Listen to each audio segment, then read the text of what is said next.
संपलेला आहे असं आम्ही महाराष्ट्रामध्ये गेल्या कित्येक महिन्यांपासून ओरडतोय, वर्षांपासून ओरडतोय आणि त्याची प्रयोगशाळा आज फलटणमध्ये झालेली बघायला मिळाली.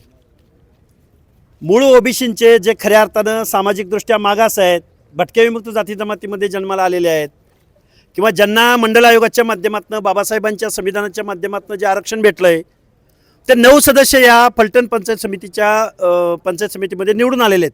ते वेगवेगळ्या पक्षांचे आहेत. पण या मूळ ओबीसींना बाजूला ठेवून इथं जे कोणी राजकारण करतात, जे कोणी आमदार खासदार आमच्या बहुजनांच्या मतावर निवडून जातात, त्याच मंडळींनी परत इथल्या मूळ ओबीसीला पंचायत समिती सभापतीपद न देता बेकायदा, बोगस, डुप्लिकेट जेवढे शब्द वापरावे तेवढे कमी आहेत.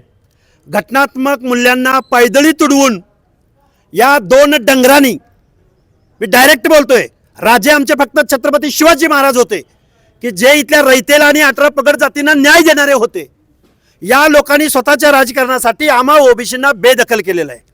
फलटण ही क्रांतिकारकांची भूमी आहे आणि या क्रांतिकारकांच्या भूमीमध्ये बहुसंख्येनं आम्ही ओबीसी बांधव असताना, दीनदलित बांधव असताना आमच्या मताचा, आमच्या लोकसंख्येचा, आमच्या घटनात्मक अधिकारांचा विचार न करता आमच्या बोडक्यावरती कुणाला तरी बसवलेलं आहे आणि आमचं आरक्षण गेलं आहे ओबीसींचं, हे आम्ही वेळोवेळी सांगतोय. त्याचं प्रत्यंतर आज फलटणमध्ये आम्हाला आलेलं आहे. इथं निवडून आलेले सदस्य आहेत, सगळ्या पक्षातले इथं कार्यकर्ते पदाधिकारी इथं उपस्थित आहेत. आम्ही ओबीसी बांधवांनी जगायचं का नाही जगायचं? आमचा एखादा पंचायती मेंबर सभापतीपद सुद्धा तुम्हाला चालत नाही? तुम्ही मंत्री, तुम्ही खासदार, तुम्ही इथं SC STचं रिझर्वेशन नसतं तर तुम्ही आम्हाला आमदार होऊ दिलं असतं का? हे एवढं घटनात्मक मूल्य पायदळी तुडवण्याचं काम स्वतःला राज्याचे नेते म्हणवणाऱ्या, पक्षाचे नेते म्हणवणाऱ्या, मोठमोठी पदं आमच्या मतावर भोगणाऱ्या, खासदारकीचं पद भोगणाऱ्या, मंत्रीपदं भोगणाऱ्या माणसाने परत एकदा आमचे घटनात्मक अधिकार काढून घेतलेले आहेत. त्याचं आज आम्ही तहसीलदार महोदयांना निवेदन दिलं आहे. घटनात्मक आमचं आरक्षण आज इथं पायदळी तुडवलं आहे, घटनेशी द्रोह केला आहे, बेकायदा इथं हे पंचायत समिती सभापती बसलेले आहेत. हे आम्ही माननीय तहसीलदार साहेबांना निवेदन दिलेलं आहे. आज संध्याकाळी परत सकल ओबीसी बांधवांच्या वतीनं बैठक होईल. प्रशासनाचं काम करेल. पण राजकारणी लोकांना जर आमचे हक्क अधिकार कळणार नसतील तर येऊ घातलेल्या 2-4 दिवसाच्या कालावधीमध्ये आम्ही फलटणमध्ये सकल ओबीसी बांधवांचा, आंबेडकरी जनतेचा, आरक्षणाच्या बाजूनं जेवढा नागरिक, कार्यकर्ता, पदाधिकारी, मग तो वेगवेगळ्या पक्षातला, त्या मोर्चामध्ये सहभागी होईल आणि महाराष्ट्रामधलं ओबीसी आरक्षण बचाव आंदोलन हे फलटणमधून सुरू होईल.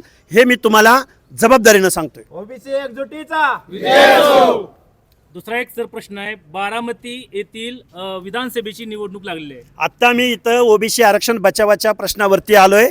मी बारामतीमध्ये थोड्या वेळानं जाणार आहे, त्यावरती मी सविस्तर बोलेन. आत्ता आमचा विषय असा आहे की आमचं ओबीसीचं आरक्षण ना शासनाला कळायला तयार आहे, ना मुख्यमंत्र्यांना कळायला तयार आहे. प्रत्येक वेळी मुख्यमंत्री म्हणतात, अनेक आमदार खासदार म्हणतात, मूळ ओबीसीला धक्का न लावता आम्ही हे आरक्षण. कसा धक्का लागला नाही?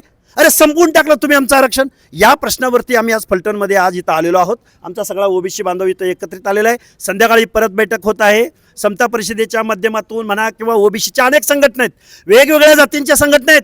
आता जातीमध्ये भांडायची वेळ नाही. आपलं ओबीसीचं आरक्षण गेलंय, आरक्षण वाचलं तर तुम्हाला आम्हाला मान सन्मान अधिकार भेटणार आहेत. अदरवाईज तुमचं आरक्षण संपलेलं आहे. संध्याकाळी या फलटण शहरामध्ये मोठी बैठक होत आहे.